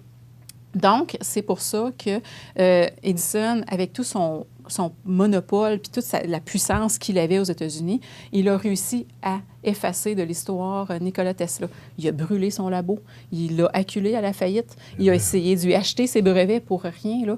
Donc, tout ce qu'il a fait, Thomas Edison, ça le nuit beaucoup aux inventions de Nikola Tesla. Mais le FBI le suivait, Nikola Tesla, parce qu'il avait toutes ces inventions-là que les espions essayaient de s'approprier. Et il l'a dit, Nikola Tesla, de ses propres mots, « Je suis suivi, je crains pour ma vie, donc ce que je fais, mes inventions les plus précieuses, je les garde sur moi en tout temps. » Donc, il était suivi par le FBI. En fait, le FBI portait attention beaucoup à Nikola Tesla parce qu'on ne voulait pas que les inventions aillent ailleurs. Mais d'un autre côté, le FBI, bien, il est un petit peu corrompu dans les années 40. Là. Donc, c'est ce qu'on découvre beaucoup dans mon livre. Dans mon livre, on découvre des endroits cachés de New York. Et ça, c'est passionnant. Les gens me disent, mais ça existe pour vrai, ces endroits-là? Oui, allez-y à New York, mais vous ne pourrez pas les visiter parce qu'elles sont cachées et secrètes. Même les New-Yorkais ne les connaissent pas. Bon, comment moi, je les ai découverts, ça, c'est une autre histoire. Mais je parle, entre autres, de 2 endroits qui sont secrets à New York. Et sur la couverture, je peux le prendre, oui. Sur la couverture, on voit le pont de Brooklyn, donc on voit le lien avec toutes les synapses, les connexions. Mais dans le pont Brooklyn, il y a un secret que je dévoile dans le livre. Donc, il y a une partie de l'histoire qui va se passer là. Et En fait, en gros, c'est un peu ça. C'est un roman qui va être d'espionnage. Donc, les chapitres, ça va vite. Il y a de l'action. Mais en même temps, il y a tout ce fond-là de science qui explique un peu comment l'univers fonctionne, pourquoi il y a de la télépathie, pourquoi il y a les hasards et tout ça. Donc, c'est vraiment sur deux niveaux. Parce qu'il n'y a pas de hasard. C'est ma première phrase. Hein? Le hasard n'existe pas parce que Nikola Tesla croyait vraiment à la télépathie. Il croyait vraiment qu'on est connecté avec... tous les êtres humains sont connectés. Mais comment on est connecté, il faut lire le livre. Je l'explique dans ça. Okay. Parce que ce qu'on voit avec nos yeux... là. J'ai pas eu le temps de lire le livre. Non, c'est pas grave. Je peux pas le savoir. Faut lire le livre. Mais en fait, je vais vous donner une piste. En science, ce qu'on voit, là, vous et moi, avec nos yeux, c'est seulement 5 % de ce qui existe. 5 %. Ah oui. Il y a un 95 % qu'on ne sait pas ce que c'est. Donc, quand on prend la théorie, par exemple, on va arriver avec le Big Bang. Là, bon, il y a eu, c'est même pas une explosion, mais il y a eu l'expansion de toute la matière qui s'est créée. Bien, ce qu'on voit, les planètes, les astres, notre matériel, tout ce qui est solide, c'est seulement 5 %. Il y a un 95 % de quelque chose d'autre qu'on ne sait pas c'est quoi. Et c'est là que ça se joue. C'est là que la télépathie, les trucs là, que nous, on appelle un peu du parapsychologique, bien, c'est dans ce 95 %-là qu'il se passe des phénomènes. Mais là, vous allez me dire, la télépathie, c'est-tu prouvé? Bien oui, c'est prouvé, la télépathie. On sait même l'endroit dans le cerveau où ça se passe. Puis ça a été publié dans des gros journaux scientifiques. Je les ai lus, j'ai vraiment compris comment ça marche. Ça, c'est sûr que c'est une autre histoire, là. Mais on sait que ça fonctionne. Tout le parapsychologique, il fonctionne. Et connecté avec l'univers. Oui, on est connecté avec l'univers parce qu'on est fait de particules de l'univers. Parce que c'est là que je voulais vous emmener, vous n'avez pas parlé. Oui. C'est là que je voulais vous emmener. On est fait de particules de l'univers. Tu sais, nous, on est fait d'électrons, de protons, de neutrons. On est fait de matière, les atomes et tout ça, mais toutes les petites particules quantiques, nos synapses, ce sont des petits espaces quantiques. Quantique, là, ça veut dire, c'est un petit espace, là, ou des petites particules. On est fait de cette matière-là, mais cette matière-là vient des étoiles, elle vient, tu sais, on est fait de matière de l'univers. Donc, on n'est pas dissocié de notre univers. Lorsque vous rencontrez quelqu'un, des fois, on va sentir des mauvaises vibrations, des bonnes vibrations. Présentement, elles sont excellentes, nos vibrations, mais on les sent, les vibrations. Mais pourquoi on les sent? Parce que nos synapses, ils vont les capter. Parce qu'il y a des ondes qui sont émises. Et qui seraient dues? On s'est déjà connus? On s'est vu à quelque part? Non. C'est juste que, vous dégagez une certaine énergie, mais l'énergie, on la voit peut-être pas avec nos yeux, mais elle est là, puis nos synapses, ces petits espaces quantiques-là, quand je parle des synapses, petits espaces quantiques dans notre cerveau, ils vont les capter. On capte les ondes. Les ondes peuvent être captées par nos neurones et ensuite interprétées par notre corps. Donc, c'est un peu comme ça que ça fonctionne. Si je vous ramène, parce que... Là, on est loin vous êtes, si vous êtes une scientifique, vous êtes professeur à Québec, qu'est-ce qui vous a amené à écrire un livre? C'est une histoire Parce que vous n'êtes pas... Est-ce que c'est un rêve d'enfance? Oui, un rêve d'enfance. OK. Oui, quand j'étais petite, puis j'ai toujours écrit des petits livres, je racontais des petites histoires. À un moment donné, c'était des bandes dessinées. Mais vers l'adolescence, je voulais écrire du Mary Higgins Clark parce que c'est ce que je lisais à ce moment-là. Donc, les romans, thriller, espionnage, où ce que l'on a la chair de poule et tout, là, moi, je voulais écrire comme elle. Donc, mon premier livre que j'ai écrit, j'avais 13 ans. J'ai commencé à l'écrire, ça se passait à New York. C'est drôle. OK. Ça se passait à New York. Je me rappelle pas de l'histoire, mais je sais que c'était pas bon. Parce que je l'ai relu, j'avais écrit quelques chapitres. Je me suis dit, je laisse ça de côté. Plusieurs mois plus tard, je relis ça. J'avais pas l'expérience, j'avais pas les connaissances que ça prenait pour écrire. Ça prend une grande culture générale, je pense, pour arriver à écrire un roman de ce type-là. Donc, j'ai mis ça de côté, j'ai étudié, j'ai fait ma carrière en recherche d'abord, ensuite en enseignement. Et là, c'est sûr qu'il y a l'événement de 2016 avec Barack Obama, qu'il y a beaucoup de documents qui ont été relâchés, qui m'a... comment je pourrais dire, inspiré énormément, mais qui m'a stimulé à retrouver l'écriture. Vous aviez déjà cette idée-là de faire en 2016.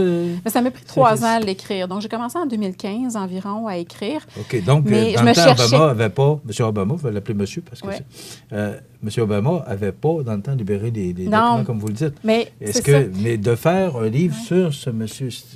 en fait... c'est arrivé avec... j'ai retrouvé un peu ce désir d'écriture-là. J'étais professeure au cégep. J'ai eu une période un peu plus à temps partiel. Pas temps partiel. J'avais un temps partiel. J'avais un peu plus de temps parce qu'il faut se consacrer. Mais c'est... l'histoire de Tesla m'est arrivée vraiment comme un flash dans ma tête. J'ai vu mon titre. j'ai vu mon personnage, j'ai vu son nom, j'ai vu son descriptif, puis j'ai vu où il était. OK? Pont Brooklyn, là. J'ai vu où il était. Et puis, il parlait de l'univers. J'ai écrit tout de suite tout le dialogue qui se sont dit. Puis ça, on le retrouve autour de la page 100 environ. Il est intégral, pratiquement intégral, le dialogue. C'est arrivé comme une inspiration, je pourrais dire divine. Mais c'est une inspiration. Est-ce que c'est ça? Est-ce que c'est comme ça que vous le... Bien, moi, je dis oui parce que c'est vraiment arrivé. J'étais en train de travailler, puis j'ai vu, tu sais, c'est comme une genre de vision que j'ai eue. Hey, ça serait bon, ça. Puis moi qui me cherchais depuis longtemps, un sujet qui me passionne, que j'avais le goût d'investir 3 ans de ma vie dans un livre, là. Mais je cherchais le sujet depuis très longtemps. Puis là, il m'est arrivé comme ça. Je l'ai écrit, le dialogue. Puis je dis, bien là, j'ai de quoi? Mon Dieu, ça me passionne, ça, j'ai le goût d'écrire là-dessus. Donc, je me suis construit un début, une fin. Je me suis fait un plan, puis j'ai tissé entre les deux, mais mon livre part à la page 100 pour moi, dans mon inspiration personnelle. C'est arrivé comme ça pour celui-là.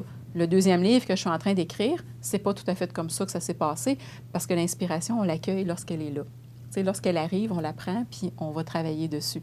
Mais pour le premier livre, c'est comme ça que ça s'est passé. Puis les gens me disent, mais ton livre, il est excellent, il est vraiment profond, tout en étant passionnant. Tu sais, les gens me disent, OK, tu réponds vraiment à des questions que j'ai. En même temps, j'apprends tellement de choses, c'est exceptionnel. Puis l'histoire, elle est fabuleuse, fascinante. Et le deuxième, est-ce que c'est une suite? Bon, oui. Si c'est complètement différent. C'est ça. Bien, je peux peut-être présenter qui est Christopher Sole. C'est un personnage fictif. C'est un journaliste scientifique. Donc, je replonge un peu en 1943. C'était quoi être un scientifique en 1943 quand on n'est pas un maître? Tu sais, je veux dire, un top à l'université, là. C'était quoi la vie d'un scientifique? On est en temps de guerre. Il y a des coupures partout. Plein de gars sont partis parce qu'il y avait principalement plus d'hommes dans les universités que de femmes. Les gars sont partis au front. Les universités sont moins remplies. Donc, c'était quoi être un scientifique en 1943? Je replonge là. Donc, lui, bien, il fait une enquête scientifique qui l'amène à parler, puis à s'entretenir avec Nikola Tesla, puis là, il déboule plein de choses de ça. Donc, l'histoire se termine, mais mon journaliste scientifique part dans une deuxième enquête, dans le deuxième livre. Donc, cette histoire-là se termine, mais lui, Christopher Sole, il n'est pas mort. Là. Il va continuer sa vie de journaliste ailleurs, dans un autre endroit. Je peux vous dire qu'on va découvrir pas mal d'affaires dans le deuxième aussi, que j'ai encore des choses secrètes. Moi, j'aime bien ça, les endroits secrets. Puis là, il va y avoir des endroits secrets au Canada. Est-ce que vous avez l'intention de poursuivre votre carrière comme auteur? Ah, c'est sûr que j'aimerais... Parce que là, vous êtes professeur actuellement. Oui. j'adore les deux. J'adore enseigner. Là. C'est sûr qu'il y a des choses qu'on aime plus, qu'il y a des choses qu'on aime moins. Moi, enseigner, transmettre l'information, j'adore ça. Je me suis découvert là-dedans parce que je ne pensais pas devenir prof un jour. Hein. Lorsque j'étais étudiante, devenir prof, non. Je pensais pas devenir prof un jour, mais finalement, j'ai découvert une partie de moi que je connaissais pas. J'adore transmettre l'information. Je pense que ça se sent dans ça. Puis j'ai découvert l'écriture. Bien, en fait, ça, c'est un rêve de jeune fille, comme j'ai dit. Mais écrire, pour moi, là, je me suis... Wow! OK, je suis capable d'écrire des livres de cette qualité-là. Là, j'ai fait OK, ça, j'aime ça. Mais j'aime les deux. J'aime vraiment les deux. Pour l'instant, c'est sûr que je ne vis pas de ça. Hein, je vis de ma job de prof. Là. Mais c'est sûr que si je pouvais un jour écrire un peu plus, là, j'aimerais bien ça. Nancy Moreau, est-ce qu'on peut trouver, ça s'appelle La guerre des synapses, est-ce qu'on peut retrouver ce livre-là partout? Présentement, c'était mon premier livre. Je ne connaissais pas grand-chose au monde de l'édition. Donc, je me suis auto-éditée. Là, il y a une histoire d'éditeur peut-être dans l'histoire. Là. Ça va peut-être changer dans les prochains mois. Visitez mon site web. Ben, c'est pas compliqué, www.nancymoreau.com. Faites attention, j'écris mon nom IE et non pas avec un Y. Donc, nancymoreau.com. Et là, vous allez voir les points de vente, les librairies. Il y a plein de bibliothèques qui l'ont. Si vous voulez le faire venir à votre bibliothèque, il n'y a pas de problème. Il y a des endroits qui est vendu quand même. Hein. Nancy Moreau, N-A-N-C-I-E, Moreau.com. Si vous voulez avoir de l'information, c'est Pascal Gasse de Lance ton livre qui, encore une fois, nous fait connaître cet auteur formidable. Bravo. Merci Bonne chance. Vous viendrez nous voir pour le deuxième. Ben oui. Donc, La guerre des synapses, c'est disponible pour l'instant. On peut se le procurer par le site web. Vous pouvez le commander sur Renaud Bré. Disponible partout. Il est présentement disponible sur Renaud Bré en commande. Donc, les gens peuvent aller chez Renaud-Bré. Parce que je dis Renaud-Bré parce qu'il est très... peut-être pas mal plus connu peut-être que les autres librairies. Là. 300 pages, une histoire très intéressante. Merci beaucoup d'avoir été avec nous. C'est déjà terminé, ça passe vite. Oui, ça passe très vite. Merci beaucoup, madame. Oui, merci Nancy Moreau, La guerre des synapses. Donc, c'est un roman à lire absolument. Alors, vous pouvez vous le procurer si vous le désirez. Et merci beaucoup, Pascal Gasse, encore une fois, de Lance ton livre, qui est toujours derrière les caméras, mais qui est avec nous et qui est une collaboratrice précieuse pour CMA TV. Merci beaucoup, Mme Moreau. Oui, merci beaucoup. Voilà, ça complète.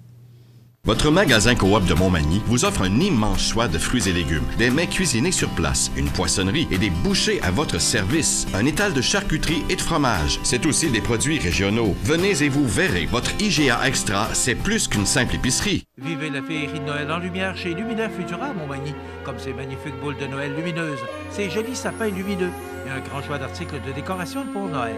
Luminaire Futura 125 Taché Ouest pour un temps des fêtes plein de lumière. 288 73 35. Vous regardez le réseau de télévision CMA TV.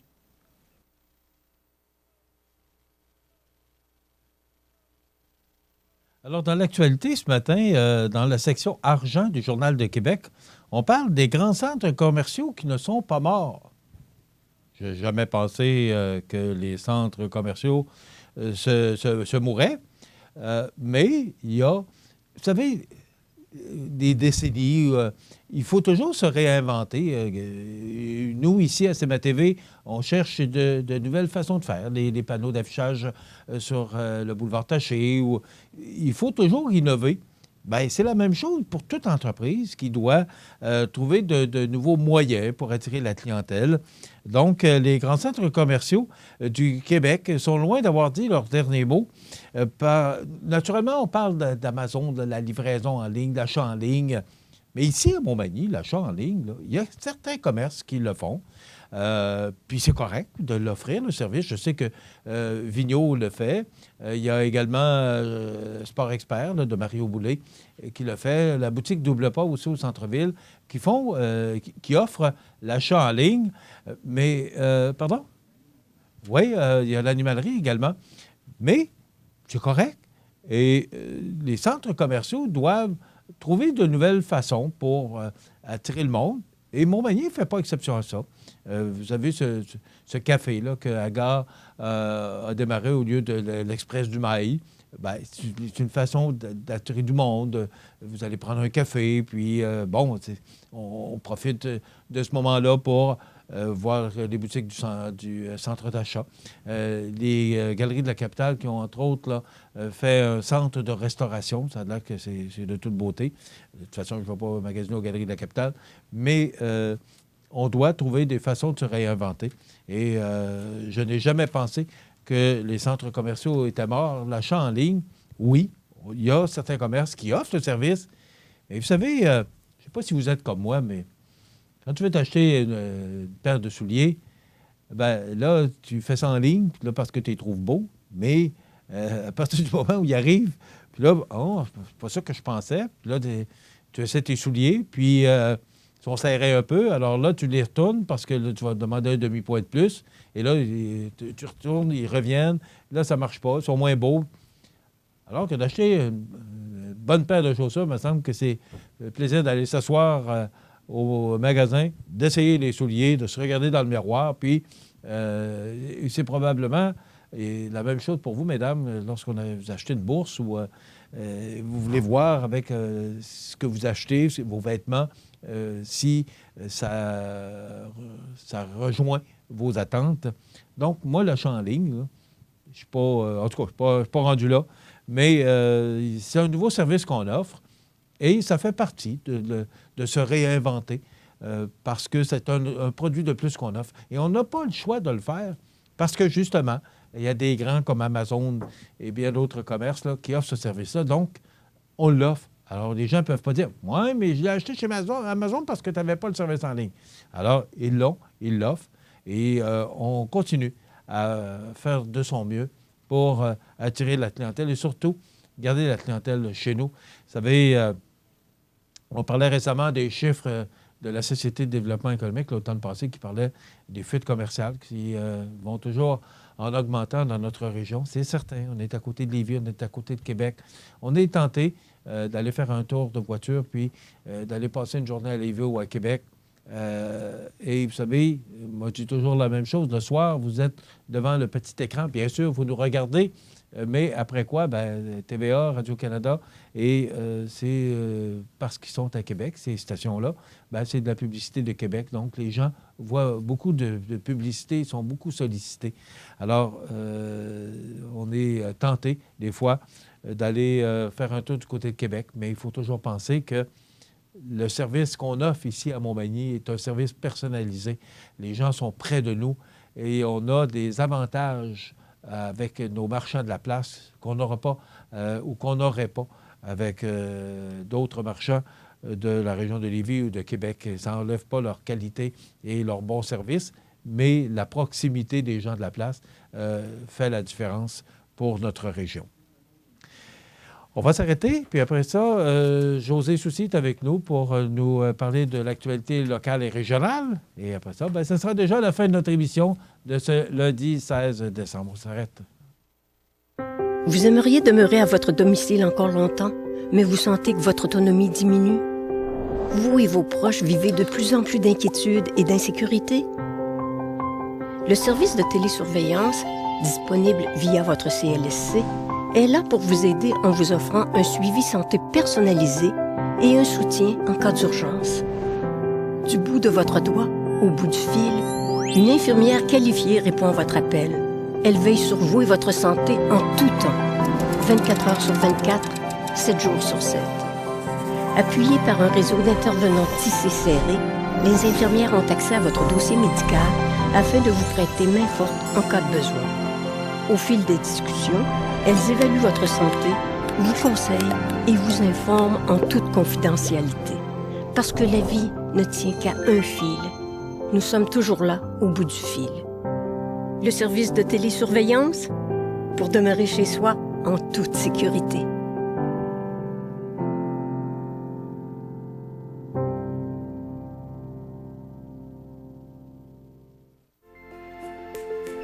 Profitez des avantages exclusifs aux membres des Jardins. Visitez le www.desjardins.com pour les découvrir. Les caisses Desjardins de la région vous souhaitent bonne journée.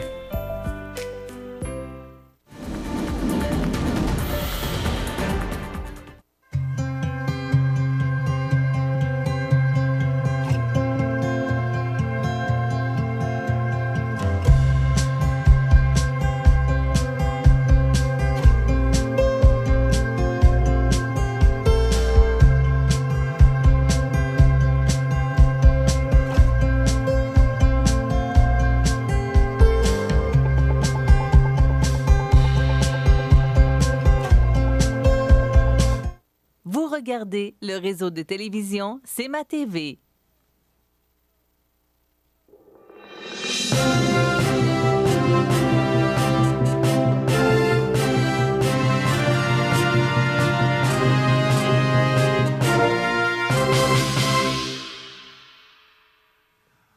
Alors, lundi 16 décembre, dans l'actualité, d'abord, cette fin de semaine là, qui n'a pas été très, très, très, très belle pour l'état des routes. Il a vanté beaucoup, en passant. Hier, c'était vraiment là, de vent fort. Heureusement, hier, on a aperçu le soleil. Parce que s'il y avait eu de la neige, s'il y avait eu des précipitations sous forme de neige, ça aurait été problématique, mais dans l'est... Il y a plus pas mal également. Je pense samedi, si ça avait été de la neige, je pense qu'on aurait connu quand même une bonne tempête avec le vent qui fait rage. Il n'y a pas beaucoup de neige au sol actuellement. Oui, c'est quand même spécial. Hein? On dit toujours que le bonheur de l'un fait le malheur de l'autre. Ah, tout le temps. Parce que, le fait qu'il n'y ait pas de neige, les déneigeurs ont moins d'ouvrages, puis...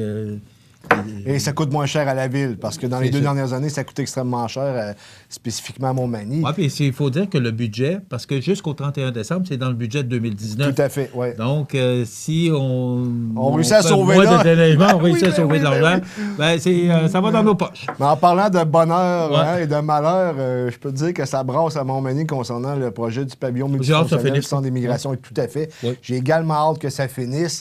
J'en ajouterai pas beaucoup ce matin, ne serait 16 que c'est aujourd'hui qu'on peut aller signer le registre à la ville, à l'hôtel de ville de Montmagny. Donc, ceux qui sont contre le projet ou qui souhaitent un référendum sur la question, bien, vous avez toutes les chances aujourd'hui d'aller signer le registre. C'est de 9h à 19h. Et le maire nous a averti qu'à partir de 19h, et ça, c'est une loi en vigueur qui est à la grandeur de la province de Québec, c'est qu'on ferme les portes. Donc, à 19h, il faut que vous soyez à l'intérieur pour pouvoir aller voter. Si vous êtes à l'extérieur, bien, vous ne pourrez pas aller voter. Est-ce qu'il y a de quoi rajouter? Parce que non, la seule chose, c'est qu'il y a beaucoup de négatifs qui sortent de tout ça. J'inviterais peut-être les gens de tous les côtés de prendre une bonne respiration parce que cet été, on a eu un événement hors norme à Montmagny. En l'occurrence, la Coupe Stanley est venue. On avait un de nos jeunes de la région, bien, je suis rendu un adulte, un homme, on s'entend, Samuel Blais, qui a remporté la Coupe Stanley. C'était du jamais vu dans la capitale de Loi-Blanche. On a été extrêmement festif et tout le monde était derrière notre héros local. Maintenant, ça semble l'opposer avec le projet qu'on souhaite emmener du côté du conseil de ville. Je ne vais pas en ajouter davantage, mais je pense qu'il n'y a personne qui va sortir gagnant de cet exercice. Peu importe la décision. Peu importe la décision. OK. Monseigneur André Gaumont, j'en ai parlé tout à l'heure, qui est décédé, un monsieur pour qui j'avais un grand respect. Oui, je l'ai connu très bien parce qu'il a été évêque ici pendant une dizaine d'années. Il a été professeur également. Mais c'est un monsieur originaire de Montmagny, donc... professeur de philosophie, je l'ignorais. Oui. C'est quand même impressionnant. Tout un bonhomme, tout un monsieur, pour qui j'ai un immense respect. Aussitôt qu'on va avoir des détails sur les funérailles, je ne sais pas si les funérailles vont avoir lieu dans notre église, parce qu'il est originaire de Montmagny. Ça se peut que ça ait lieu à Sherbrooke également, parce qu'il était évêque à Sherbrooke. Ou une partie à Sherbrooke, une partie à Montmagny. On ne sait pas, mais vous savez, des fois, on critique l'Église catholique à tort ou à raison, souvent à raison, mais par contre, il y a des bons éléments qui sont sortis de ce milieu-là, notamment le monsieur en question, l'évêque Monseigneur Gaumont. Je veux dire... Il y a des bonnes choses qui ont sorti de l'Église aussi. C'est pas juste des mauvaises choses. Hein? Et je me suis toujours posé, et je l'ai posé la question tout à l'heure dans les grands titres, puis je me disais, pourquoi cet homme-là, pourquoi ils sont venus le chercher ici? Peut-être que c'était lui qui voulait avoir ça fonctionne de même parce qu'il y avait des grands souliers à chausser pour remplacer Monseigneur Jean-Marie Fortier. Mais je me posais la question à savoir, est-ce que c'est lui qui a décidé ou c'est le pape qui a décidé de l'envoyer là-bas? Parce que c'est le pape qui fait les nominations. Qui nomme les évêques, je pense que oui. Oui. Et je me posais la question, est-ce que c'est vraiment lui qui voulait quitter? Parce que je me disais, on déshabille Paul pour habiller Jacques, mais on a perdu un bon monsieur. Tu sais qu'on l'a comparé à Benoît XVI, le cardinal Ratzinger. Pourquoi? Parce que semblerait-il que c'est un homme timide, mais un intellectuel en même temps. Et effectivement, c'est un intellectuel pour...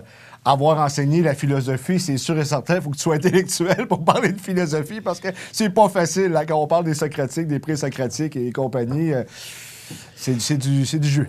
Et j'apprenais dans le bulletin de nouvelles de ce matin que les sapins de Noël, on les récupère pour faire des copeaux pour les aménagements de notre ville au cours de l'été. Je trouve que c'est une bonne idée, moi. Ben oui, j'ai appris ça. Parce que moi, à chaque année, je vais porter mon sapin. T'as toujours un sapin moi, j'ai un sapin naturel à l'extérieur, sur mon patio, et un artificiel à l'intérieur. Tu ne verrais jamais la différence. Mais à l'extérieur, c'est un naturel. Et je vais le porter à chaque fois à la ville. Là, c'est au garage municipal, plus communément, là, c'est le garage municipal. Ouais. Et je ne savais pas qu'on récupérait ces arbres-là à faire des copeaux pour les aménagements de la ville au cours de l'été. Alors, c'est une belle récupération. Belle initiative. Bien, merci, José. On se retrouve demain. Donc, ça complète notre émission pour aujourd'hui. Je vous invite à être des nôtres demain, alors qu'on aura une chronique ornithologique en compagnie de Jocelyn Landry. Et on reçoit Bernard Généreux, notre député. Et, on a bien des questions à lui poser, surtout suite à la démission du chef Andrew Scheer. Donc, en passant, petite parenthèse, Bernard Lord n'ira pas. OK. J'ai eu ça hier. Oui, c'est officiel, il n'ira pas. Ça complète. Je vous invite à être demain pour une autre émission d'information sur la Côte-du-Sud. Bonne journée, mesdames, messieurs. Situé au cœur de Montmagny, Iris dispose d'une variété de lunettes et vous offre les services d'examen de la vue et le suivi de chirurgie au laser. Iris Montmagny, 2 boulevard Taché Est, 241-5252. Iris Montmagny, faites l'expérience d'une meilleure vision maintenant. Votre Jean Coutu de Montmagny a revêtu ses plus beaux habits pour les fêtes encore cette année. L'équipe tient à vous rappeler en cette période l'importance de se rassembler, d'offrir et partager, de cultiver les traditions. Aujourd'hui, votre Jean Coutu de Montmagny veut vous remercier vous tous d'être là année après année. Merci d'entretenir la magie. L'émission Bonjour Côte-du-Sud, une présentation de la pharmacie Uniprix des Galeries Montmagny. Service professionnel, grand éventail de produits, grande marque de cosmétiques, service de livraison. Uniprix aux Galeries Montmagny, 101 boulevard Taché-Ouest, 88 248 8191.